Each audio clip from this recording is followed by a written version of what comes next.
মুসলমান, আল্লাহ তাআলা আমাদেরকে কত সুন্দর এই হাতগুলো দিল, কিন্তু আমরা এই হাতের মর্যাদা বুঝলাম না।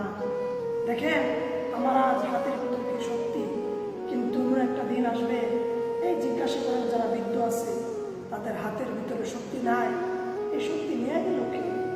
আমাদের পায়ের ভিতরে কত শক্তি, কিন্তু এমন একটা সময় আসবে আমার পায়ের ভিতরে শক্তি থাকবে না, আমি হাঁটতে পারবো না, 2 জন 3 জন ধরে ধরে আমাকে নিতে হবে।